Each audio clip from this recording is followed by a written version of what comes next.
నమస్తే, నేను మీ ఉపేందర్. అయితే ఈరోజు ప్రధానంగా కాంగ్రెస్ పార్టీ రాష్ట్ర నాయకులు సత్తుపల్లి లీడర్ మట్టా దయానంద్ గారితో ఉన్నాము. అసలు ఈ కాంగ్రెస్ పార్టీ అధికారంలోకి వచ్చిన తర్వాత ఈ 15 నెలల కాలంలో సత్తుపల్లిలో జరిగిన అభివృద్ధి విషయాలేంటి, లేకపోతే ఒకవేళ వాళ్ళపైన ఈ 15 నెలల కాలంలో అయితే ఏదైతే ఉందో ఇక్కడ గెలుపు కోసం కష్టపడిన కాంగ్రెస్ నాయకులు కావచ్చు, తర్వాత వాళ్ళని కొంచెం దూరం పెడుతున్నారనే విషయం అయితే మన వద్దకు వచ్చింది. అసలు ఏం జరిగింది ఈ 15 నెలల కాలంలో, ఇక్కడ రాష్ట్ర నాయకులైన మట్టా దయానంద్ గారు ఏం చేశారు ఏంటనేది అడిగి తెలుసుకుందాం. సార్ నమస్తే. నమస్తే. ఇంత కష్టపడి మీరు వచ్చిన విషయంలో అసలు మీరు ముందుగా డాక్టర్గా ఉన్నారు. డాక్టర్గా కాలంలో మీ రాజకీయ రంగ ప్రవేశం ఎప్పుడు జరిగింది, ఏ విధంగా అసలు రాజకీయంలో రావడానికి కారణాలు ఏంటి? అంటే మా కుటుంబం ఫస్ట్ నుంచి కూడా ఎంగళరావు గారు ఫాలోవర్స్. మా నాన్నగారు మా అమ్మగారు ఇద్దరు కూడా అప్పటి నుంచి కూడా రాజకీయాల్లో ఉన్నారు, ఆయనతోనే ఫాలో అయ్యేవాళ్ళు. మా అమ్మగారు కూడా ఇక్కడ ఎంపీటీ చేశారు, ఎంపీపీ చేశారు. ఆ తర్వాత ఎంపీపీ చేసిన టైంలో నేను కూడా జల వెంకట్రావు గారి హయాంలో 2004లో కౌన్సిలర్ పోటీ చేయడం జరిగింది, గెలవటం జరిగింది. ఇక అప్పటి నుంచి రాజకీయాలను ఉండటం వచ్చాం, అదే కంటిన్యూ అవుతుంది. అయితే ముఖ్యంగా ఎప్పుడైతే జరిగిందో ముందు ఇక్కడ సత్తుపల్లి వరకే తెలిసిన మీరు 2018లో అయితే రాష్ట్ర వ్యాప్తంగా ఇక్కడ నుంచి పోటీ చేసి రాష్ట్ర వ్యాప్తంగా సత్తుపల్లిలో ఒక మట్టా దయానంద గారు ఉన్నారు అనే కోణమైతే రాష్ట్ర వ్యాప్తంగా మీ పేరైతే వినబడింది. అయితే ఇదే 2014 తర్వాత మీరు మంత్రి పొంగులేటి గారు ఒకే పార్టీలో ఉన్నారు, ఒకే కోణంలో ఉన్నారు. కానీ మొన్నటిదాకా ఎలక్షన్లో మీ ఇద్దరి మధ్య వైరం ఎందుకు వచ్చింది? ఫస్ట్ ఎప్పటి నుంచి కూడా మీరు రాజకీయాలు వచ్చిన తర్వాత వైఎస్ఆర్సీపీ, కాంగ్రెస్ నుంచి వైఎస్ఆర్సీపీలో చేరటం జరిగింది. తర్వాత పొంగులేటి శ్రీనివాసరెడ్డి గారు రావటం జరిగింది, ఇక్కడ వైఎస్ఆర్సీపీ బలంగా నాటుకుపోవటం జరిగింది.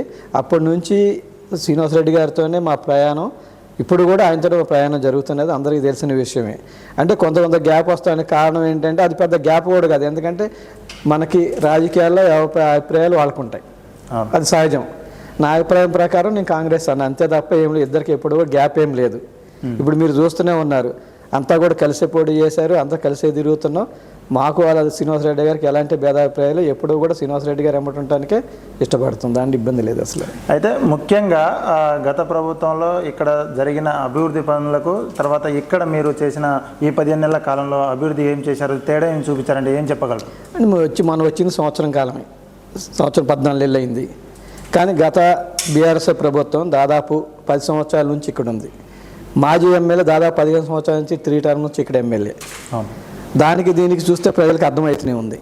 ఆ రోజు ఏదైతే గవర్నమెంట్ చెప్పిందో, బీఆర్ఎస్ గవర్నమెంట్లో ఏదైతే ఇళ్ళు ఇస్తామని చెప్పారు మనకి, ఉదాహరణ చూస్తే ఈ 15 సంవత్సరాలు కూడా ఎమ్మెల్యే గారు, మాజీ ఎమ్మెల్యే కట్టించిన ఇళ్ళు దాదాపు 2000 లోపే ఉన్నాయి 15 సంవత్సరాలలో.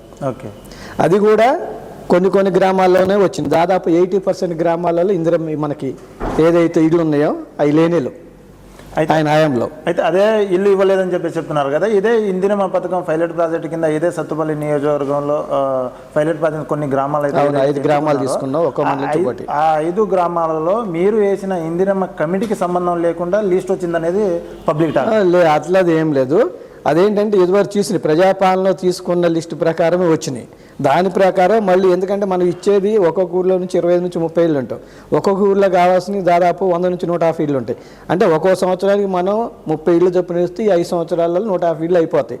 దాంట్లో నుంచి ఫస్ట్ విడతగా ఎవరైతే లేని వాళ్ళు ఉన్నారో, ఎవరైతే స్తోమత తక్కువ ఉన్నారో వాళ్ళ ఫస్ట్ ఫేజ్లో 100% వాళ్ళకి ఇల్లు వస్తాయి, ఎవరైతే లేని వాళ్ళకి.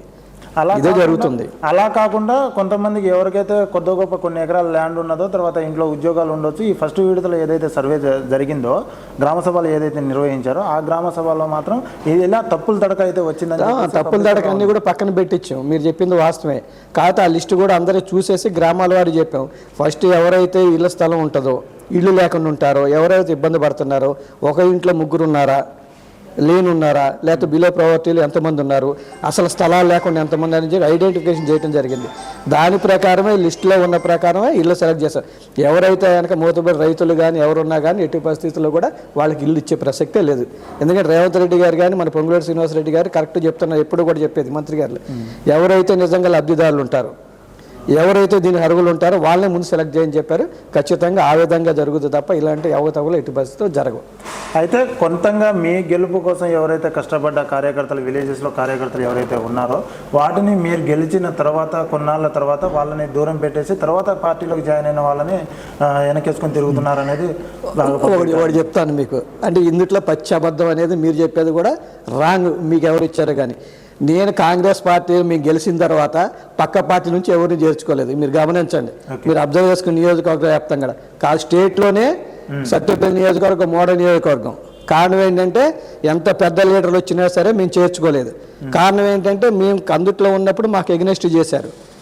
అలాంటి పెద్ద లీడర్ని అందరూ కూడా మా దగ్గరికి వచ్చి చేరతామని చెప్పినా సరే తుమ్మల నాగేశ్వరరావు గారి దగ్గరికి వెళ్ళారు, పొంగులేటి శ్రీనివాసరెడ్డి గారి దగ్గరికి వెళ్ళారు, బట్టి గారి దగ్గరికి వెళ్ళారు, రికమెండ్లు కూడా వచ్చినాయి.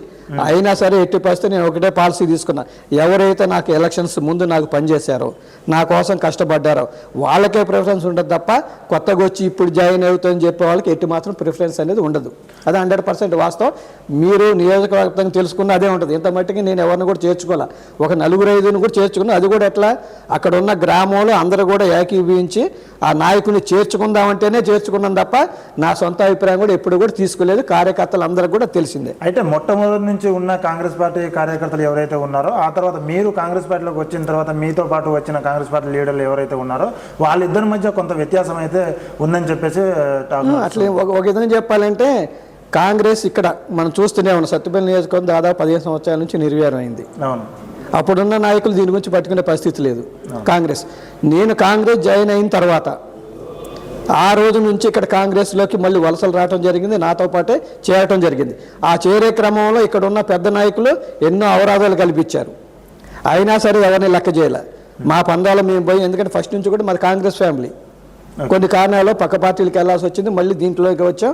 అప్పటి నుంచి కూడా మీరు అన్నట్టు ఏదైతే షోగా నోటి పెద్ద లీడర్స్ ఉన్నారే, నేను ఎప్పుడైతే కాంగ్రెస్ పార్టీ చేరానో ఆ టికెట్ రాకముందే మొత్తం వీళ్ళంతా కూడా పలాయనం చిత్తగించారు బీఆర్ఎస్లోకి. ఇందుట్లో ఎవరూ లేరు, ఒక్క నాయకుడు కూడా మిగలలేదు, మొత్తం కూడా అడిపోయిన వాళ్ళే.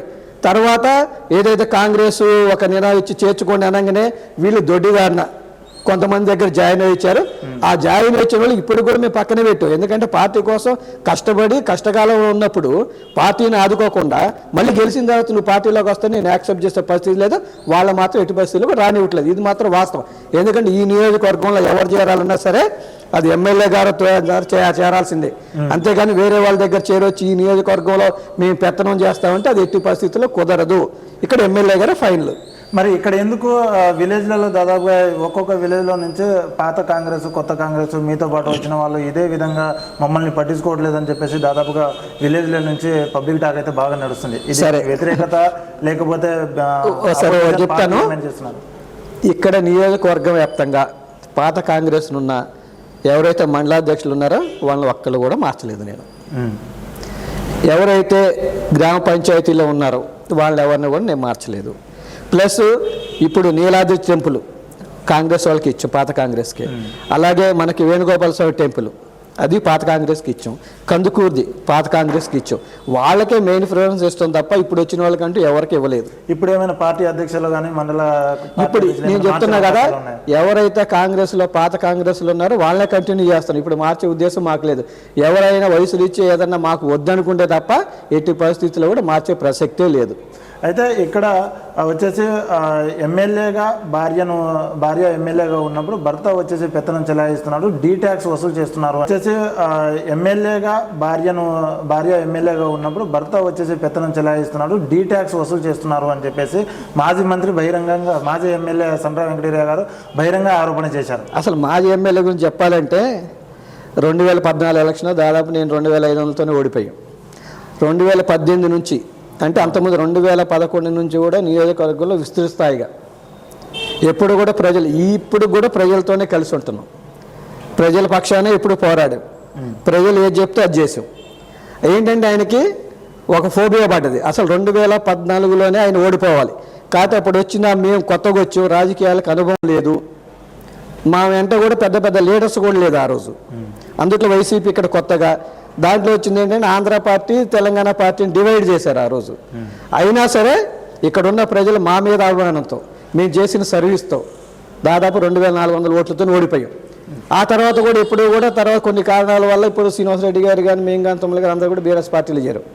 బీఎస్ఆర్ పార్టీలో చేరిన తర్వాత చేరే ముందు ఏదైతే కేసీఆర్ ఉన్నాం ఏదైతే ముఖ్యమంత్రి గారు పాత ముఖ్యమంత్రి గారు పిలిచడం జరిగింది. కేటీఆర్ గారు ఉన్నారు, తుమ్మల నాగేశ్వరరావు గారు ఉన్నారు, శ్రీనివాసరెడ్డి గారు ఉన్నారు, అజయ్ గారు ఉన్నారు. అందరం ముందే ఏం చెప్పాడు, డాక్టర్ గారు మీరు ఈ ఒక్క టర్మ్ ఆగితే మీకు నెక్స్ట్ టర్మ్ ఎమ్మెల్సీ చేస్తాను, ఫస్ట్ టర్మ్లోనే ఎమ్మెల్సీ చేస్తానని చెప్పాడు ఫోన్ చేసి. అది ఇచ్చింది లేదు సచ్చింది లేదు. మేము పార్టీలో చేరినప్పుడు శ్రీనివాసరెడ్డి గారికి ఎంపీ టికెట్ వస్తామన్నారు, 3-4 కార్పొరేషన్ ఇస్తామన్నారు.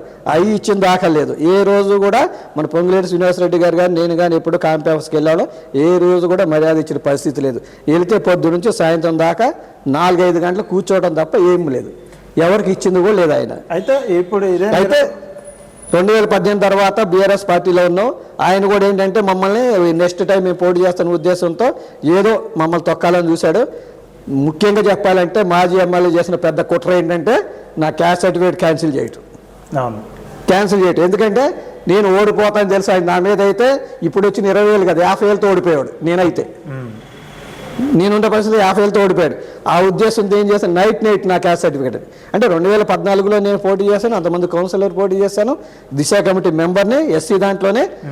వచ్చి నైట్ సీఎం దగ్గర నుంచి ఫోన్ చేయించుకొని అప్పుడున్న కలెక్టర్ గౌతమ్ అయితే ఉన్నారో గౌతమ్ గారు ఆయన కూడా నిర్దాక్షిణ్య క్యాస్ట్ సర్టిఫికేట్ క్యాన్సిల్ చేస్తూనే పెట్టి కనీసం ఎలాంటి ఇంటిమేషన్ చేయలేదు. ఒక కలెక్టర్ అయింది కూడా. ఒక కలెక్టర్ పరిస్థితి ఏంటి, ప్రజలకు ఏదన్నా వస్తే పిలవాలి, అధికారం చూసుకోవాలి. అందుకని అధికారం ఉందని చెప్పి అధికార పార్టీకి వెళ్ళి ఉండి కనీసం గౌతమ్ గారు కానీ పిలిచిన దాఖలో కలెక్టర్ గారు ఉండాల్సింది ఎవరికి, న్యాయం ఏది ఉంది ఏది అబద్ధం అని చూసుకోవాలి. చూసుకోకుండా అధికారం ఉందని చెప్పి అధికారం సీఎం గారు చెప్పిందని చెప్పి లేకపోతే మాజీ ఎమ్మెల్యే ఇన్ఫ్లుయెన్స్ చేసిందని చెప్పి ఒక కలెక్టర్ ఎట్లాగా క్యాన్సిల్ చేస్తాడు క్యాస్ట్ సర్టిఫికేట్ నాది, నన్ను పిలవాలి కదా. ఆల్రెడీ కమిటీ ఉంది, ఆ కమిటీలో నేను వెళ్ళి ఆ కమిటీ వెళ్ళి చెప్పాను, అన్ని రాసుకున్నారు వాళ్ళు అంతా కూడా మొత్తం ఓకే అన్నారు. అన్న తర్వాత కలెక్టర్ గారు దాన్ని పరిగణనలు తీసుకోకుండా ఈయనేదో జీవోల ప్రకారం 2096 జీవో ప్రకారం చూసి నా క్యాస్ట్ సర్టిఫికేట్ క్యాన్సిల్ చేసి చెప్పి పెట్టేశారు. మీకు నెల రోజులు అవకాశం ఇచ్చినట్టు తెలిసింది. అయినా సరే ఎందుకంటే తర్వాత అయినా మళ్ళీ ఇబ్బంది వస్తుంది. తర్వాత మళ్ళీ ఎందుకంటే గవర్నమెంట్ లేకపోతే మళ్ళీ మనకి ఇబ్బంది. వాళ్ళు గెలిచినా సరే ఇదే చేస్తాను ఉద్దేశంతో అసలు ఇదంతా ఎందుకు, నేను అవసరం లేదు. నా భార్య రాగమే ఆ రోజు గాంధీ భవన్లో చెప్పా, నేను కాదు రాఘమయ్య గారు పోటీ చేస్తారు, ఆయన ద్వారా నేను ఓడిస్తామని చెప్పి ఆ రోజు చెప్పడం జరిగింది. ఖచ్చితంగా ఈరోజు అదే జరిగింది. ఆయన తీసుకున్నట్టు ఒక విధంగా చెప్పాలంటే క్యాస్ట్ సర్టిఫికేట్ చేయడం వల్ల జనాలు సింపతి అని అడ్డదారులు తొక్కి నువ్వు క్యాస్ట్ సర్టిఫికేట్ క్యాన్సిల్ చేసి చూడు, అది జనాలు కూడా జీర్ణించుకోలేదు. అందుకని తగి బుద్ధిని చెప్పారు ఆయనకి. ఓకే, ఇప్పుడు ఏదైతే జరుగుతుందో ఇక్కడ కిష్టారం గ్రామంలో బొగ్గు డంపింగ్ అయితే ఏదైతే జరుగుతుందో అక్కడ దాదాపుగా నెల రోజుల కంటే ముందు నుంచి దాదాపుగా అక్కడ వారానికి ఒకళ్ళ చొప్పున అయితే చనిపోతున్నారని చెప్పేసి తెలిసింది. అది వాళ్ళు కూడా 29 రోజుల నుంచి నిరసన దీక్షణ అయితే చేపట్టారు. అయితే దానిపైన స్థానిక ఎమ్మెల్యేగా వాళ్ళకి ఏ విధంగా హామీ ఇవ్వాలి? అసలు ఫస్ట్ ఇది దాదాపు 4-5 సంవత్సరాలు బంకర్ కడుతున్నారు. ఇక్కడున్న మాజీ ఎమ్మెల్యే ఏం చేస్తున్నాడు, నీకు అంబేద్కర్ నగరు 100 మీటర్ల లోపల అంబేద్కర్ నగర్ ఉంది బంకర్కి దానికి ఉన్నప్పుడు నువ్వు ఇక్కడ ఎట్లా కట్టిస్తావు, అది నీకు కనీసం మాజీ ఎమ్మెల్యే ఐడియా ఉండాలి కదా. ఆయనకు బంకర్ వల్ల ఎలాంటి పొల్యూషన్ వస్తుంది, ఎట్లా ఇబ్బంది పడతారు జనం, ఎక్కడ ఎండగలని కనీసం ఉండాలి కదా ఆయనకి. ఆయన లేకుండా ఏం చేస్తున్నాడు ఇక్కడ ఎమ్మెల్యే, అప్పుడున్న ఎమ్మెల్యే ఏం చేస్తున్నాడు ఇక్కడ, బంకర్ని కడుతుంటే ఏం చేస్తున్నాడు, బంకర్ని ఆపాలి కదా. ఆపాలే వద్దా, నువ్వు ప్రజానాయకుడు అయినప్పుడు నువ్వు ఎందుకు ఆపలేదు? ఇంత మట్టికి మీ మాజీ ఎమ్మెల్యే శిబిరానికి ఎందుకు రాలేదు, ఒకటే క్వశ్చన్ మేము అడిగేది. ఏ టీఆర్ఎస్ నాయకుడు అయినా అక్కడికి వచ్చిండా? మాజీ ఎమ్మెల్యే ఎందుకు రాలేదు? ఎంపీ గారు వచ్చారు, అందరూ వచ్చారు, ఇలా అన్ని పార్టీలు వచ్చినాయి, కానీ నువ్వు ఎందుకు రాలేదు? నువ్వు ఏ తప్పు చేయకపోతే బంకర్ విషయం నువ్వు ఎందుకు రాలేదు అక్కడికి? ఎందుకు పరామర్శించలేదు ఆయన వచ్చి? ఎందుకు పరామర్శించలేదు? ఆ తప్పిదం వాళ్ళ పాలిట శాప్ అయింది. ఆ రోజున్న కొంతమంది ఏదైతే నాయకులు ఉన్నారో వాళ్ళు కూడా తప్పిదో పట్టించారు, సింగరేణితో కుమ్మక్కయ్యారు. ఇది 100% వాస్తవం చేసి దాన్ని బంకను కట్టడం జరిగింది. మనం విలేజెస్ని అడిగితే ఏం చెప్తున్నారు వాళ్ళు, సార్ మాకు తెలియదు సార్, ఆ రోజు మేము ఏది వాటర్ ట్యాంక్ అనుకున్నాం సార్, ఇలా జరిగిపోయినా. మేము ఫస్ట్ రాగానే రాఘమయ్య గారికి ఎమ్మెల్యే గారికి అసెంబ్లీలో ఫస్ట్ టైం అవకాశం ఇచ్చినప్పుడు ఏం మాట్లాడారు తెలుసా, సింగరేణి బాధితుల గురించే ఫస్ట్ స్పీచ్లో చెప్పింది. సింగరేణి బాధితుల గురించే, సింగరేణి వల్ల వీళ్ళు ఇంత ఇబ్బంది పడుతున్నారు, వాళ్ళ ఆదుకోవాల పరిస్థితి ఉంది, R&R ప్యాకేజీలో చాలా ఇబ్బంది పడుతున్నారు. కొంతమంది R&R ప్యాకేజ్ ఇచ్చిన విలేజ్లలో మసీదులు కానీ చర్చిలు కానీ దేవాలయాలు కానీ కట్టల పరిస్థితి ఉన్నది. ఈ పొల్యూషన్తో ఇబ్బంది పడుతున్నారు, దానికి చర్యలు తీసుకోవాలి. ఫస్ట్ ప్రసంగం అసెంబ్లీలో పెట్టిందే డాక్టర్ గారు, ఏది ఎమ్మెల్యే గారు, అది అందరికీ తెలిసిందే. ఆ తర్వాత మేము వెళ్ళి ఏదైతే సింగరేణి బ్లాస్టింగ్ వల్ల ఇల్లు దెబ్బతిన్నాయో మన కిష్టారం గ్రామంలో వాళ్ళందరితో కూడా చెప్పి అక్కడికి ఇల్లు కట్టిస్తాం, ఏదైతే డ్యామేజ్ జరిగిందో వాళ్ళన్నింటినీ రీప్లేస్ చేసి ఇల్లు కట్టిస్తాం అని చెప్పాం. ఆ విధంగానే అడుగులేసాం, దాంట్లోనే ప్రాసెస్లో ఉంది. అక్కడ కూడా 100% మేము ఫస్ట్ కూడా చెప్పాం, ఈ పదవుల కంటే కూడా మాకు కిష్టారం గ్రామ ప్రజలు ముఖ్యమని ఆనోడు చెప్తున్నాం, ఇప్పుడు కూడా ఇదే చెప్తున్నాం. ఎమ్మెల్యే కూడా ఒకటే చెప్పారు, ఇవాళ కూడా ఆల్రెడీ మన బట్టి విక్రమ గారితో మాట్లాడటం జరిగింది, పొంగులేటి శ్రీనివాసరెడ్డి గారితో మాట్లాడడం జరిగింది, తుమ్మల గారితో కూడా మాట్లాడతారు. అందరూ కూడా సానుకూలంగా ఉన్నారు, వాళ్ళకి ఎవరు కూడా వ్యతిరేకం లేదు. ఎందుకంటే ఈ పొల్యూషన్ వల్ల ఈరోజు లంగ్ డిసీజ్ కానీ స్కిన్ డిసీజ్ కానీ చాలా ఉధృతంగా వస్తున్నాయని అందరూ తెలిసిందే. ఉన్న పరిస్థితిలో వాళ్ళు ఉండలేని పరిస్థితి, వాళ్ళ బాధ కూడా ఉంది, అది కూడా మనం అర్థం చేసుకోవాలి. సింగరేణి వల్ల మనకి ఎంత లాభాలు వచ్చినా ఏదొచ్చినా సరే ప్రజలకు కష్టం వచ్చినప్పుడు ప్రజలకెళ్ళి ఉండాల్సింది, అది మాకు తప్పదు. అది ప్రజలకు ఏదైనా సమస్య ఉంటే సింగరేణిలో ఖచ్చితంగా గవర్నమెంట్ తీసుకెళ్ళాలి, దాన్ని చెప్పాల్సిన బాధ్యత ఉంది. అదే బాధ్యత నిన్న ఖమ్మం జిల్లా మీటింగ్లో జరిగిన మీటింగ్లో రాఘమయ్య గారు ఒకటే చెప్పారు, ఎమ్మెల్యే గారు, సార్ సింగరేణి వల్ల బాగా ఇబ్బంది అవుతుంది, అక్కడ నిర్వాసితులు ఇప్పుడు 29 రోజులైంది, వాళ్ళకి చాలా ఇబ్బంది పడుతున్నారు, ఒక ఇద్దరు కూడా చనిపోవడం జరిగింది, కాబట్టి దానికి ఒక పరిష్కారం చేయమని చెప్పాం. ఆల్రెడీ మనం సిఎండి గారితో మాట్లాడితే రేపు పా నుంచి డైరెక్టర్ వస్తున్నాడు, ఎమ్మెల్యే గారు పా డైరెక్టర్ గారు వెళ్ళి వాళ్ళ దగ్గర కూర్చొని అసలు వాళ్ళు ఎట్లా సాల్వ్ చేయాలి ఏంటి ఒక నివేదిక తీసుకొని గవర్నమెంట్ పంపించాలని చెప్పి ఒక తలంపుతో ఉన్నాం. రేపు వస్తున్నారు, అది కూడా జరుగుద్ది. మేము ఎప్పుడు ఒకటే చెప్తున్నాం, సింగరేణి బాధితుల కోసం మేము చేయాల్సిందంతా మేము చేస్తూనే ఉన్నాం, వాళ్ళకి 100% సపోర్ట్ ఇస్తూనే ఉన్నాం. అదే కాకుండా వెంగళరావు నగర్ కానీ లేకపోతే ఎన్టీఆర్ నగర్ కానీ ఏదైతే ఇల్లు దెబ్బతున్నాయో అన్నిటికి కూడా రిపేర్స్ చేస్తూనే ఉన్నారు, అన్నిటి కూడా అయిపోతూనే ఉన్నాయి. ఎప్పుడు కూడా మేము ప్రజల పక్షమే తెలియజేస్తున్నాం. తెలంగాణ డిసిజన్తో నిన్న కూడా ఒకళ్ళు చనిపోయినట్టు, క్యాన్సర్తో చనిపోయారు, ఇద్దరు క్యాన్సర్తో క్యాన్సర్ ఉంది, దాని లంగ్ ఇన్ఫెక్షన్ వస్తాయి కాబట్టి అక్కడ పొల్యూషన్ కూడా ఎక్కువే ఉంటుంది. అందుకని ఒకటి ఏంటంటే ఒక మెడికల్ క్యాంప్ పెట్టి అసలు ఏం చేయాలి ఏంటి అక్కడ అసలు ఈ డిసీజులు ఎవరెవరికి ఎంత ఉన్నాయి, ఏమేమి డిసీజులు ఉన్నాయి ఒకటి ఐడెంటిఫై చేయాలని కూడా చూస్తున్నాం. త్వరలో ఒక మెడికల్ క్యాంప్ కూడా డిఎంహెచ్ఓతో మాట్లాడి పెట్టిస్తాం. అది కూడా ఒక మెడికల్ క్యాంప్ అయినా మెడికల్ క్యాంప్ ముందు కూడా ఏదొచ్చినా సరే దాదాపు మెడికల్ క్యాంపులు కూడా పెట్టించడం జరిగింది మేము వచ్చిన తర్వాత. ఎందుకంటే మాకు ఏకైక లక్ష్యం ఏంటంటే అక్కడ ఉన్న ప్రజల ఆరోగ్యం ముఖ్యం మనకి, తప్ప ఇంకా వేరే ఉద్దేశం లేదు.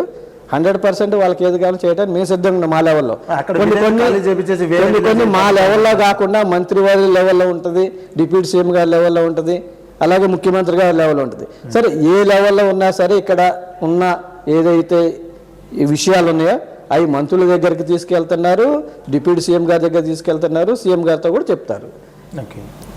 కోట ఎమ్మెల్సీ ఎన్నికలు ఏదైతే ఉన్నాయో వాటిని దాదాపుగా ఏ విధంగా మీరు పరిగణలోకి తీసుకున్నారు ఇచ్చిన ఎమ్మెల్సీ టికెట్లు? అధిష్టానం ఎవరు నిర్ణయిస్తే వాళ్ళకి అధిష్టానం తెలుసు ఎవరికి ఇవ్వాలి ఏంటి అని చెప్పి. దాన్ని మనం క్వశ్చన్ చేయడం లేదు, దాని గురించి కామెంట్ చేయడం కూడా మనకు అనవసరం. సామాజిక న్యాయమే చేసిందంటారా? ఎప్పటి నుంచో కాంగ్రెస్ పార్టీలో ఉన్నారు, ఆయన ఎంత కష్టపడుతున్నారు, ఆయనకి ఇచ్చారు. అదే విజయశాంతి గారు కూడా ఉన్నారు, పార్టీ కోసం కష్టపడ్డారు, ఇచ్చారు. అలాగే మిగిలిన వాళ్ళు కూడా దాని ఇదిగా పెద్ద దాన్ని మనం పాయింట్ అవుట్ చేయలేం. అధిష్టానానికి ఎవరు చేయాలి ఏంటి అనేది తెలుసు. మనం 100 మంది పేర్లు చెప్తాం, అందులో 4 వస్తుంది. అందులో మళ్ళీ సిపిఎం ఉంది, మనకి సిపిఎం అలయన్స్ ఉంది, వాళ్ళకి ఒకటే జరిగింది, 3 మనకి ఇచ్చారు.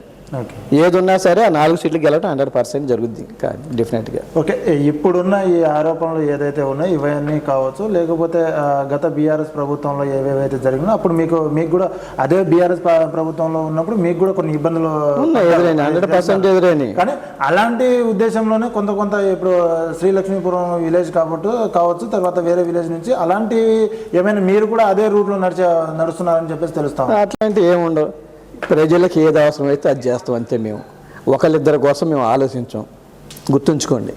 ప్రజలు 100 మంది ఒకే కాలం మాకు ఇది కావాలంటే అది చేస్తాం. అవతల కూడా నా చుట్టమైనా సరే, నా బంధువు అయినా సరే, నా ఫ్రెండ్ అయినా సరే ఈ 100 మందికే చేస్తాం తప్ప ఒకటి గురించి పట్టించుకోం.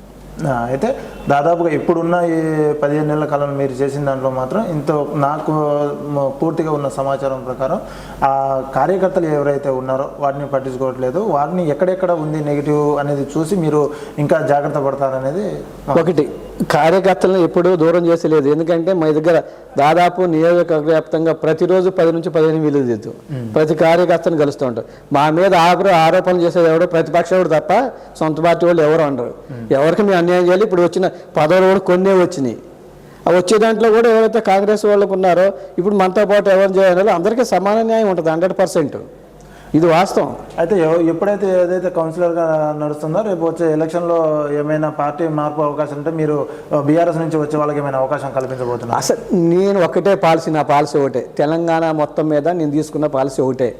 ఎవరైతే నా పార్టీ కోసం పనిచేశారో, నా అప్పుడు ఎదురు పార్టీ నుంచి వచ్చి ఏది నాకెళ్ళి నిలబడ్డారో వాళ్ళకే తప్ప కొత్తగా వచ్చే పార్టీలు ఏ కౌన్సిలర్కి ఇచ్చే పని లేదు.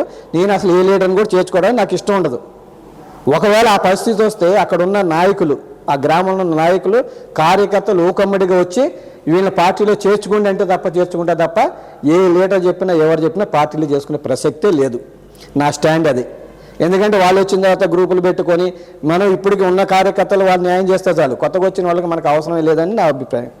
ఓకే, ఎమ్మెల్యే గారిని డామినేట్ చేసి మీరే మొత్తం పూర్తిగా పెత్తనం చెలాయిస్తున్నారు అనేది సహజంగా ఏంటంటే భర్త భార్య ఇద్దరు ఉంటే ఒకటి మీరు గమనించలేము, ప్రియాంక గాంధీ గారు పబ్లిక్ మీటింగ్లో ఉన్నారు, మీ నియోజకవర్గానికి 2 ఎమ్మెల్యేలని. అవునా?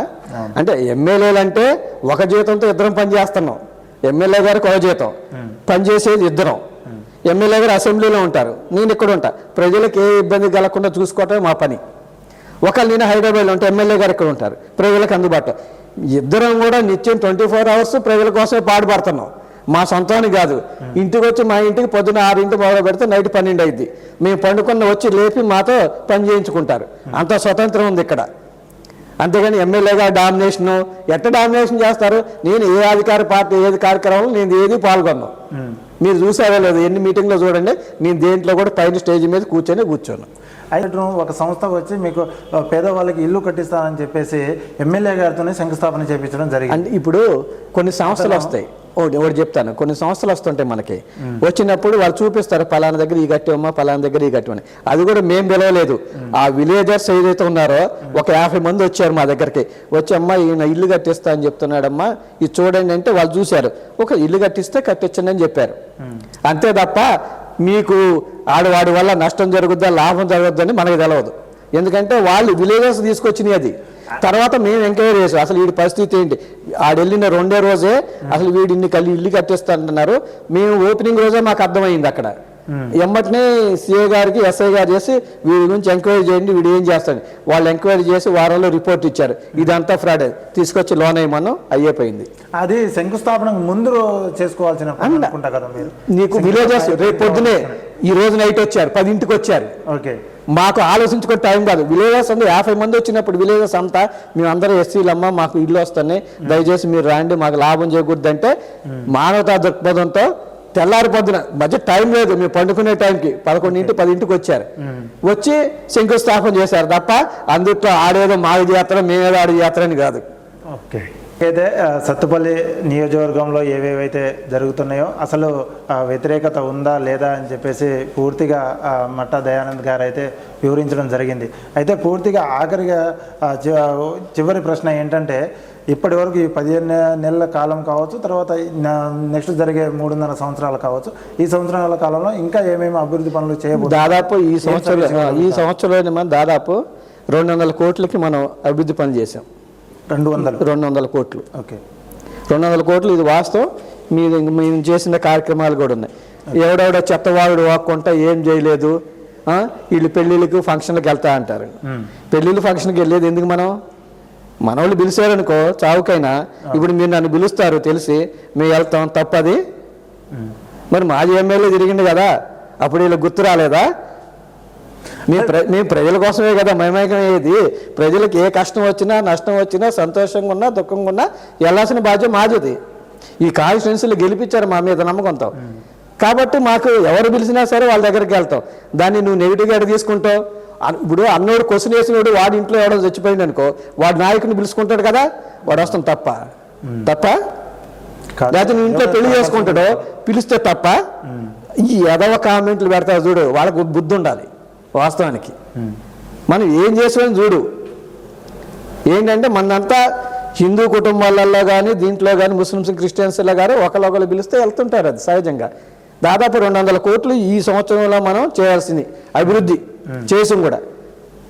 ప్రతిదీ కూడా కాగితం రూపంలో పెట్టే. ఎవడన్నా చెత్త నాగొడుకులు ఉంటారే వాళ్ళకి చెప్పడానికి ఈ రోజు రిలీజ్ చేసింది. ఇంకా ఇన్ని పనులు చేసావు, నువ్వు ఎంక్వైరీ చేసుకో, ఆర్టీ యాక్ట్ పెట్టుకో, ఏదైనా చేసుకో. ఇంకా 400 ఇప్పుడు కనులు మనకి ప్రపోజల్ పెట్టున్నాయి. ఇప్పుడు ఆల్రెడీకి ఈ రోజు మనకి ఇంటిగ్రేటెడ్ స్కూల్స్ 200 కోట్లు మనకి ఆల్రెడీ శాంక్షన్ అయింది, జీవో వచ్చింది 200 కోట్లతో. అది అభివృద్ధే కదా. పామాయిల్ ఫ్యాక్టరీ ఉంది 240 కోట్లు. ఈ రోజు 40 కోట్లు ఆల్రెడీ శాంక్షన్ అయింది. ఈ రోజు ల్యాండ్ ఎక్విజిషన్ చేసి ఆ రోజు చెక్కులు కూడా ఇస్తున్నాం. త్వరలో 40 కోట్లతో ఆ ఫ్యాక్టరీ కూడా స్టార్ట్ అవుతుంది. ఎస్సీ ఎస్టీ స్లాబ్ ప్లాన్ ఇప్పుడే 23 కోట్లు వచ్చింది. ఎస్సీ దాంట్లో మరి 13 కోట్లు, ఎస్టీ దాంట్లో 10 కోట్లు. ఆల్రెడీ ఇప్పుడు పనులు జరుగుతున్నాయి. ఇప్పుడు ఎన్నికలు కూడా అయిపోయింది, ఇప్పుడు జరుగుతున్నాయి. అలాగే మనకి ఏదైతే కమ్యూనిటీ హాల్స్ కానీ, లేకపోతే ఆడిటోరియం కానీ, ఇండోర్ స్టేడియం కానీ, కాలేజెస్ కానీ అన్నీ కూడా రెడీగా ఉన్నాయి రావడానికి. ఈ 10 సంవత్సరాలలో అసలు సింగరేణి ప్రాంత ప్రభావితమైన కిష్టారం గ్రామాన్ని అసలు మాజీ ఎమ్మెల్యే ఎన్నిసార్లు సందర్శించిండు, వాళ్ళు ఎన్నిసార్లు వాళ్ళకి అప్లికేషన్ ఇచ్చారు, ఏ రోజన్నా ఆయన నెరవేర్చిండా? మేము వచ్చిన తర్వాతే వాళ్ళకి ఇళ్ళు స్థలాలు కానీ, ఆ ఇళ్ళు దెబ్బతిన్న ఇళ్ళు కానీ, ఇప్పుడు మేము వచ్చిన తర్వాత అదంతా కూడా స్టార్ట్ అవుతుంది. ఎందుకంటే మేము ఇక్కడ లోకలు, ఇక్కడే పుట్టి ఇక్కడే పెరుగు, వాళ్ళ బాధలన్నీ తెలుసు. ఎక్కడే వచ్చిన వాళ్ళు ఇక్కడే పని చేస్తే ఇక్కడ గెలుస్తారు, ఓడిపోయినా గెలిచినా ఇక్కడేం ఉండదు, పరకు ఇల్లే లేదు వాళ్ళకి, పోతారు బయటికి. కానీ మేము ఎప్పుడు కూడా ఇక్కడే ఉండేవాళ్ళం. ఇక ప్రజలతో సంబంధాలు ఉన్నాయి మాకు. ఏ జరిగినా మమ్మల్ని ఇంటికి వచ్చే అధికారం వాళ్ళకు ఉంటుంది. పలానా పని చేయకపోతే మమ్మల్ని ఎదిసే అధికారం ఉంటుంది వాళ్ళకి. కాబట్టి ఇక్కడున్న లోకల్గా ఉన్నందుకు మా ప్రజలకి మా వంతుగా మేము ఏదైనా చేయాలనే ఉద్దేశంతోనే మేము ఉన్నాం తప్ప మా సొంత పనులు చేసుకోవడానికి కాదు, ఎప్పుడు కాదని చెప్పి తెలియజేస్తున్నాం. అయితే మీరు సొంత ఇల్లు లేదని చెప్పేసి మీరు అంటున్నారు, కానీ 15 సంవత్సరాల కాలంలో మేము రూపాయి సంపాదించకుండా కిరాయి ఇంట్లోనే ఉండి ప్రజలకు సేవ చేస్తున్నామని చెప్పేసి మాజీ ఎమ్మెల్యే గారు అంటున్నారు. అవును కదా. మరి ఖమ్మంలో ల్యాండ్ ఎక్కడి నుంచి వచ్చింది? హైదరాబాద్ ఇల్లు కట్టాడు. ప్రజలు అర్థం చేసి ఎందుకు నా నోటి ఎందుకు చెప్తాం? నేను ఆయనతో ఛాలెంజ్ కూడా చేశా. నేను ఆ డీటాక్స్ అన్న మరి ఏ డీటాక్స్ చెప్పు. 10 సంవత్సరాలు చేసిన ఎమ్మెల్యేకి ఇల్లు లేకుండా ఉంటుందా? ఎంత హాస్యాస్పదం అది. ఆల్రెడీ కొన్ని ఛానళ్ళు హోమ్ టూర్ కూడా చేశారు, ప్రైవేట్గానే ఉంటున్నారు, మాకు జీతాలు కూడా ఇక్కడే చేస్తున్నారు అని చెప్పేసి కొన్ని ఛానళ్ళు కూడా టెలికాస్ట్ చేశాయి కదా. అదే చెప్తున్నా. ఎవరు నమ్ముతారా? చేసుకుంటారు. ఇప్పుడు మనం చెప్పేదానికి కూడా అర్థం పర్థం ఉండాలి. ప్రజలేం పిచ్చోళ్ళు కాదు. మనం లేదంటే నమ్ముతారా? మనం సంపాదించుకోలేదని నమ్ముతారా? సంపాదకపోతే నువ్వు 120 కోట్లు నా మీద ఎట్లా పెట్టు? ఎట్లా ఖర్చు చేసి ఈ కాన్స్టిట్యున్సీలో నీకు అంత డబ్బు ఎక్కడి నుంచి వచ్చింది నీకు? ఎవరిచ్చారు? ఓటు 10,000 పెట్టుకున్నావు, 5,000 పెట్టుకున్నావు, ప్యాకేజీలు ఇచ్చు లక్షలు. ఆ డబ్బు అంతా ఎక్కడిది? ఎక్కడిది ఆ డబ్బు? ఎక్కడి నుంచి వచ్చింది? మీరే చెప్పండి, ఎక్కడి నుంచి వచ్చింది ఆ డబ్బు? అదే ఎట్లా వచ్చింది? మరి ఆ డబ్బులు మీరు కూడా ఆరోపణలు చేస్తున్నారు కానీ నిరూపించట్లేదు కదా. జనాలు కనబడుతూనే ఉంది. జనాలు చూస్తున్నారు. మన ఎలక్షన్ లో ఎట్ట ఖర్చు పెట్టారో మీరు ఎవరిని అడిగినా చెప్తారు. ఇప్పుడు ఎంత చెప్పినా బినామీ ఆస్తులు ఉంటాయి, అవి బయటికి రావు. అవునా? అవును. ఇదేంటి ఎలక్షన్స్ లో విచ్చలవిడి డబ్బు. ఆ తెలంగాణ రాష్ట్రంలోనే ఒక ఎస్సీ కాన్స్టిట్యున్సీలో కాస్ట్లీ నియోజకవర్గం, కాస్ట్లీ ఎలక్షన్స్ లో నెంబర్ 1. అంత డబ్బు ఇక్కడ ఖర్చు పెట్టారు. అదే తీటుగా మీరు కూడా ఖర్చు పెట్టారు. మరి మేము పెట్టలేదు కదా. ఇప్పుడు అదే ఏదైతే పార్టీ ఫండ్ ఇచ్చిందో అదే వెళ్ళి జనాలకి మేము సర్వీస్ చేసామమ్మా, మాకు ఓటేయండి, మేము ఇచ్చే పరిస్థితిలో లేదు, మేము ఇచ్చిందే ఇవ్వగలం, మేము అంత అయితే ఇవ్వలేము, ప్రజలు మా మీద నమ్మకం ఉంటే గెలిపించండి. ఈ 30-40 సంవత్సరాల నుంచి ప్రజల మీద చేసే సేవ ఏదైతే ఉందో అదే ఈ రోజు మమ్మల్ని గెలిపించింది. అయితే ఓటుకు మీరు కూడా డబ్బు ఇచ్చారంటారా? మీరు ఖర్చు పెట్టి అంతే. కార్యకర్తలు ఇప్పుడు పార్టీ ఫండ్ ఇచ్చింది మాకు, ఆ పార్టీ ఫండ్ ఖర్చు పెట్టాలి కదా. గవర్నమెంట్ ఇచ్చింది అంతే. అదే చేతనైంది పార్టీ ఫండ్ ఇచ్చింది. మేము పార్టీ ఫండ్ ఇచ్చింది, జనాలు వాళ్ళకి ఇచ్చుకున్నాయి. జనాలు మేము సొంతంగా ఇవ్వలేదు. ఎక్కడున్న నాయకులు వాళ్ళ తోచింది ప్రజలకు ఇచ్చుకున్నారు తప్ప మేము ఇచ్చింది ఏమి లేదు. ఓకే. అయితే ఇంకోటి, సత్తుపల్లి నియోజకవర్గంలో ఉన్న ఏ మండలాలు అయితే ఉన్నాయో గతంలో 2018 తర్వాత ఈ ఎస్సీ ఎస్టీ సప్లాన్ కింద కొన్ని ప్రాజెక్టులను విడుదల చేశారు. అవి గ్రామ సభలో పెట్టి సెలక్షన్ చేయడం జరిగింది, మండల ఆఫీస్లో తీర్మానం చేయడం జరిగింది. వాళ్ళు సెలక్షన్ అయిన లిస్టు కూడా హైకమాండ్కి పంపించారు. అది డబ్బులు ఇప్పటి వరకు రిలీజ్ అవ్వలేదు. చెప్పానా? అది మన కాంగ్రెస్ ప్రభుత్వంలో ఏమైనా వాటిని రిలీజ్ చేసే అవకాశాలు ఉన్నాయా? ఆల్రెడీ ఇప్పుడు ఇదే ఎస్సీ ఎస్టీ సప్లాన్స్లో మేము పెట్టాము, ఆల్రెడీ శాంక్షన్ వచ్చినాయి. అంటే ఇది ప్రాజెక్టు, కానీ కొంతమంది స్వయం ఉపాధి కోసం లోన్లు పెట్టుకున్నారు, ట్రైకార్ కోసం పెట్టుకున్నారు. చెప్పానా? లాస్ట్ గవర్నమెంట్లో ఎవరికి వచ్చినాయి?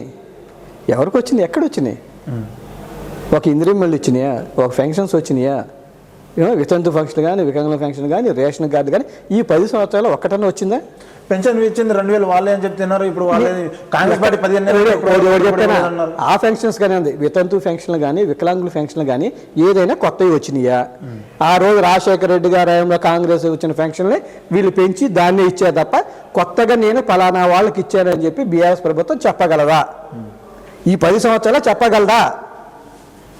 చెప్పుద్దా? చెప్తున్నాం. కానీ మేము చెప్పుకోగలం. ఈ రోజు కాంగ్రెస్ ప్రభుత్వం వచ్చిన తర్వాత కొత్త ఫంక్షన్ దరఖాస్తులు తీసుకున్నాం. ఖచ్చితంగా వాళ్ళందరూ ఫంక్షన్స్ వస్తాయి, ఇళ్ళు వస్తాయి. వాళ్ళు ఇచ్చిన సత్తుపల్లి నియోజకవర్గంలో దాదాపు 200-300 ఇల్లు, 1500 లోపే.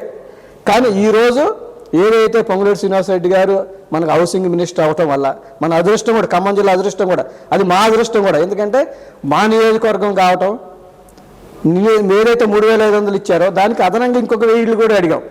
శ్రీనివాసరెడ్డి గారు ఇస్తామని చెప్పారు.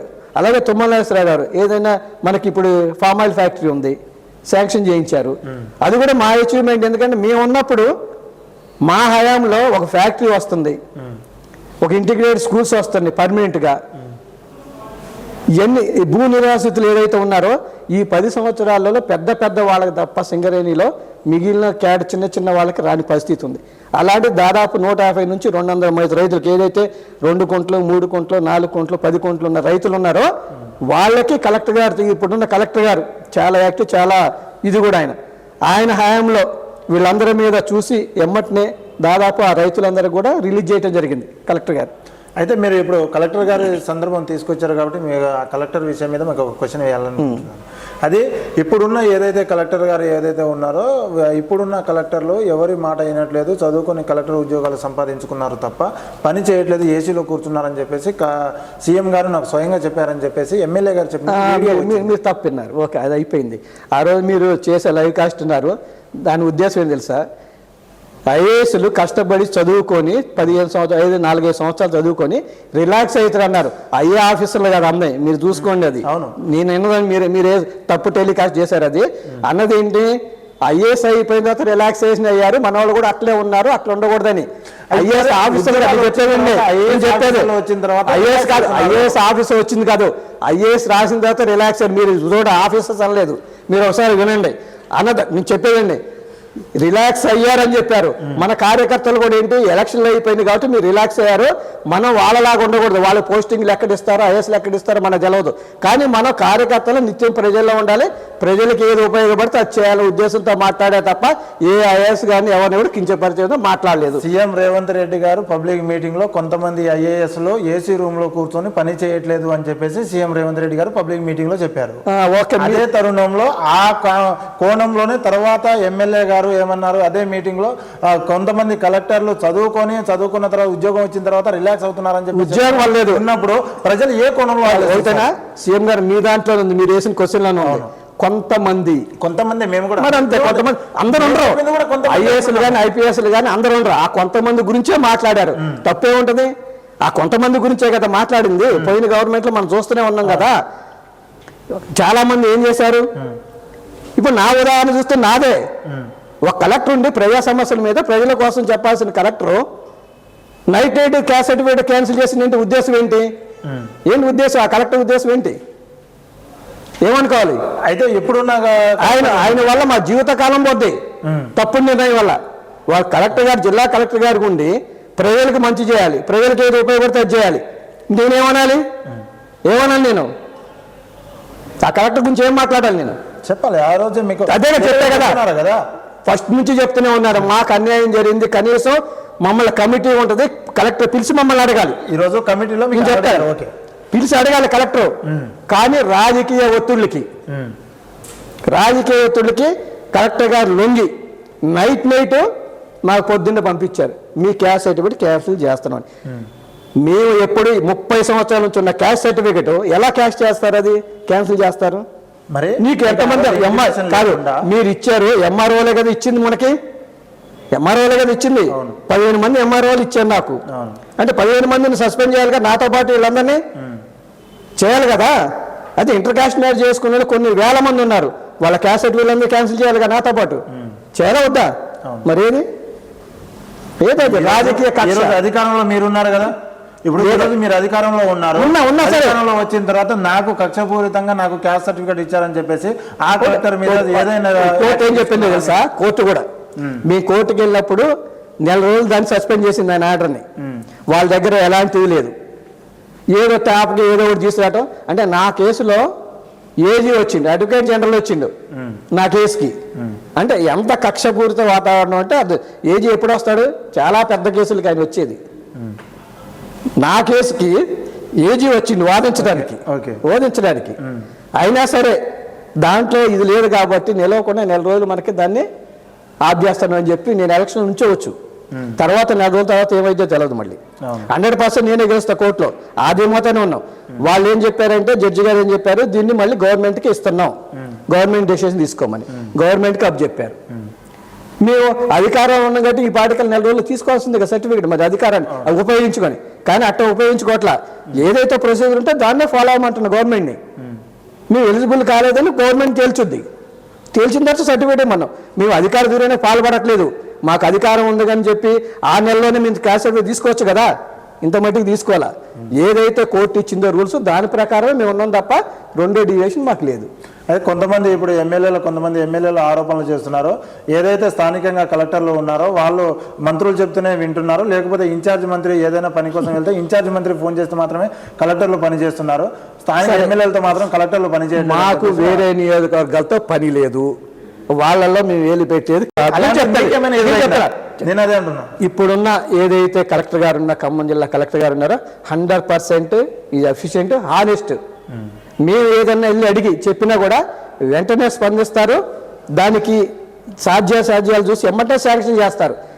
నేను నా రాజకీయ జీవితంలో కలెక్టర్ దగ్గరకు 5-6 కలెక్టర్ దగ్గరికి వెళ్ళా, కానీ ఖమ్మం జిల్లా ఉన్న ఇప్పుడు వచ్చిన కలెక్టర్ గారు ఏదైతే ఉన్నారో ఆయనంత మంచి వ్యక్తి, హానెస్ట్ వ్యక్తి నేను చూడలేదని చెప్తాను.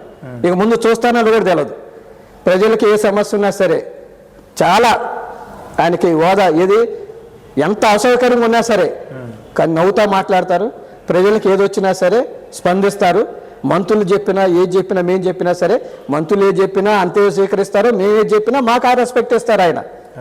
వాస్తవానికి కలెక్టర్ గారు నిజంగా దొరకటం ఈ జిల్లాకు అదృష్టం. ఇక మొత్తానికి ఫైనల్గా సత్తుపల్లి నియోజకవర్గ ప్రజలకు ఈ ఆరోపణలపై మీరు ఏం మెసేజ్ ఇవ్వగలుగుతున్నారు ఫైనల్గా? ఇప్పుడు దారిని పోతుంటాం మనం, కుక్కొచ్చి మురుగుద్ది, కుక్కను కొడితే ఏం చేస్తుంది? పట్టుకుంటుంది. మనం ఎన్నిసార్లు కొట్టినా పట్టుకుంటుంది. ఆ పిచ్చి కుక్కని వదిలేసి అనుకో అరుగుతూ పోద్ది. కానీ అలా అదే కుక్క ఇంకో 4 కుక్కలను ఎంటేసుకుని తిరుగుతుంది కదా, అదే ఆ కుక్కలు పట్టించుకోవాలన్నా. ఇప్పుడు ఒక కుక్క ఇంకో 4 కుక్కలు తిరిగినప్పుడు అప్పుడు మీకే పిచ్చి కుక్కకి తెలివి ఉండదు, అదేం చేస్తుందో తెలియదు. ఆ 4 కూడా పిచ్చి కుక్కలే. ఇప్పుడు నేను అదే అంటున్నా, ఒక కుక్కతో పోతే ప్రాబ్లం లేదు, అది 4 కుక్కని వెనక వేసుకుంటే అప్పుడు కుక్కలు ఏం చేస్తాయి? అప్పుడు మీకు పైన కుక్కలు ఏం చేస్తాయి అంటున్నా. అలా ఎలా కుక్కలు ఏం చేస్తాయి? రేపటి రోజు వచ్చే మీకు ఇబ్బంది ఏం చేస్తాయి?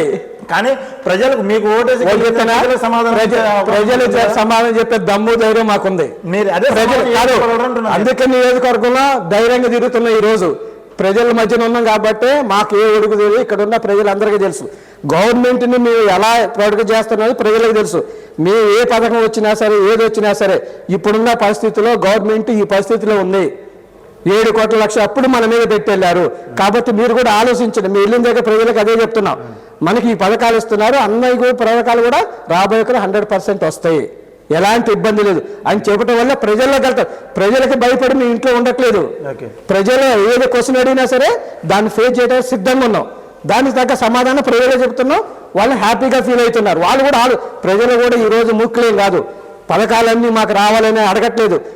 ఇది పరిస్థితి, గవర్నమెంట్ ఇంత లాస్లో ఉంది, మనకి ఈ పథకాలు ఇప్పుడు మనం చేస్తున్నాము, మా చేతనైనంత మట్టికి ఇది. మీకు త్వరలో కూడా ఏదైతే పథకాలు ఉన్నాయో అవన్నీ కూడా వస్తాయి. ఏదైతే ఈ అప్పుల భారం తీరిపోద్దో మన ముఖ్యమంత్రి రేవంత్ రెడ్డి గారు ఖచ్చితంగా ఆయన అన్నయ్య కూడా అమలు చేస్తారని చెప్పి ప్రజలు చెప్తున్నా, ప్రజలు మమ్మల్ని విశ్వసిస్తున్నారు కూడా. అందుకని ఇంత ధైర్యంగా తెలియగడుతున్నా. కాన్స్టిట్యూన్సీ వేరే కాన్స్టిట్యూన్సీ సంగతి మాకు అనవసరం, మా నియోజకవర్గంలో మేము హ్యాపీగా తిరుగుతున్నాం, ప్రజలు హ్యాపీగా ఉన్నారు. మీ నియోజకవర్గ పరిధిలోనే నేను మాట్లాడుతున్నాను. ఇక్కడ ఏం జరుగుతుందంటే గతంలో జరిగిన ఎమ్మెల్యేలకు కూడా 1 సంవత్సరం 2 సంవత్సరాలు గెలిచి నియోజకవర్గాలు తిరిగిన తర్వాత ఇలాంటి వ్యతిరేకతలు వస్తున్నాయి, సరిచూసుకోండి అని చెప్పినప్పుడు గెలిచిన తర్వాత ఒక రకంగా, గెలవక ముందు ఒక రకంగా, గెలిచిన తర్వాత ఒక రకంగా అయితే కొంతమంది ఎమ్మెల్యేలు అలా ఉంటున్నారు సంగతి విషయం మా దృష్టిలో ఉంది. అయితే ఈ కోణంలోనే మేమేమంటున్నామంటే ఇదే కోణంలో మీకు కూడా కొంత వ్యతిరేకత అయితే వస్తున్నది, ఇంకా పెరుగుతున్నది. ఆ వ్యతిరేకతను మీరు ఏ విధంగా జాగ్రత్త పడుతున్నారు కోణం మీకు ఇస్తున్నాం తప్ప దాని వ్యతిరేకత ఎవరో కాదు. ఇప్పుడు మనకి రుణమాఫీ చేశారు 2 లక్షలు. సత్తుపల్లి కాన్స్టిట్యున్సీలో దాదాపు 75% రుణమాఫీ అయింది. రుణమాఫీ అయిన వాళ్ళు మాట్లాడలేదు. ఏంటంటే మనకి వచ్చిన బాధ, ఎవరైతే 10 to 20% ఉన్నారో వాళ్ళే అంటున్నారు మాకు అవ్వలేదని. ఈ 75% మాట్లాడలేదు. 70% అయింది కదా, 75% అయింది కదా మనకి. అంటే గవర్నమెంట్ ద్వారా లబ్ధి పొందారు కదా పథకాలన్నీ. అంతే కూడా ఎవడైతే రాలేదో, ఎవరైతే ప్రతిపక్షంలో ఉన్నాడో వాడే దుమ్ము పోతాడు తప్ప ఎవరు వేయరు. అది వాస్తవం. దాన్నే మీరు సరి చేసుకుంటే బాగుంటుంది. ప్రతిపక్షాలు ఎన్నో అంటే అవన్నీ పట్టుకొని మనం ఎడ కూర్చుంటాం. ప్రతిపక్షాలు ప్రతిదీ మనం ఎందుకు తీసుకోవాలి? వాళ్ళు వాగేది వాగుతుంటారు. దాన్ని పట్టుకొని మనం ఎందుకు ఎలాడాలి? మనం ఏదైతే ఒకటే కాన్సెప్ట్, నియోజకవర్గానికి మనం ఎలా డెవలప్ చేయాలి, ప్రజలతో ఎలా ఉండాలి, దీన్ని ఎలా గాలిలో పెట్టాలి, ప్రజల నుంచి ఎలా మనాలి ఉద్దేశం తప్ప వేరే వాళ్ళు అన్న మాటలు మేము పట్టించుకునే పరిస్థితి లేదు. మాకు లేదు. నిరంతరం రాజకీయంలో ఉండి నిరంతరం పదవిలో ఉండాలంటే ఇలాంటి మాటలకు కూడా పరిగణలోకి తీసుకొని వాటికి సమాధానం చెప్పుకునే రోజులలో సమాధానం చెప్పుకుంటూ వెళ్తే నిరంతరం ఉండగలదు. కానీ ఈ రోజు మనం వచ్చింది ఏంటంటే ఇబ్బంది కదా. మేము ఇప్పుడు ఏది 7 సంవత్సరాలు ఉండి మానేసే రాజకీయం కాదు మాది. 2009 నుంచి కూడా రాజకీయాల్లో ఉన్నాం. ఓడిపోయినా గెలిచినా ప్రజల నిత్యం. ఈ 15-16 సంవత్సరాల నుంచి ప్రజల మధ్య ఉన్నాం. ఏ రోజు కూడా ప్రజలను దాటి మేము రాలా. మా పదవి ఉందా లేదనేది మాకు ముఖ్యం కాదు. ప్రజల్లో తిరగడం మాకు ముఖ్యం. మా డబ్బులతో మేము తిరిగాం, మా పెట్రోల్ మేము పోయించుకున్నాం, మా డీజిల్ మేము చేసాం. ఎవరైనా కష్టం ఉంటే మా డబ్బులతో ఇచ్చాం, మా హాస్పిటల్ నుంచి వచ్చేది. ఎవరిని కూడా మేము చేజాతి ఇంత మట్టుకు ఎవరిని అడగలేదు. మాకున్న దాంట్లోనే, మా తోచిన దాంట్లోనే ప్రజలకు సహాయ సహకారాలు అందించిన తప్ప ఏం లేదు. హాస్పిటల్కి దాదాపు కొన్ని వందల మంది వస్తుంటారు. మా చేతనైంది ఆ ఫీల్డ్లో వాళ్ళకు ఒక 70,000 అయినా ఎవరైనా లీడర్స్ వచ్చి తగ్గించమంటే అది 15,000, 20,000 కూడా పంపిస్తాం పేషెంట్ని. మా దగ్గర వచ్చే పేషెంట్కి హెల్త్ కార్డు దాదాపు 30-40,000 మంది హెల్త్ కార్డ్స్ ఉంటాయి. ఎవరి దగ్గర కూడా మేము ఫీజు తీసుకో. ఓపీ ఫీజు తీసుకోవాలంటే ఈరోజు 200-300 సత్పేల్లో. కానీ ఎవరికి తీసుకోం. అన్ని కాలేజెస్ ఉన్నాయి, ఏ కాలేజీ స్టూడెంట్స్ కూడా మేము ఫీజు తీసుకోం. వాళ్ళ మధ్యరేతులు వచ్చినా ఎప్పుడు వచ్చినా సరే ఫ్రీగా చేసే పంపిస్తాం. ఈరోజు మేము గెలవడానికి కూడా ముఖ్య కారణం మా సేవే. అంతే. రైట్. మొత్తానికి ఈరోజు మనకు రాష్ట్ర సత్తుపల్లి నాయకులు, కాంగ్రెస్ పార్టీ నాయకులు ఎవరైతే ఉన్నారో మట్టా దయానంద్ గారు, ఇంతవరకు మనకు సమయం కేటాయించినందుకు మట్టా దయానంద్ గారికి ప్రత్యేక ధన్యవాదాలు తెలుపుతున్నాను.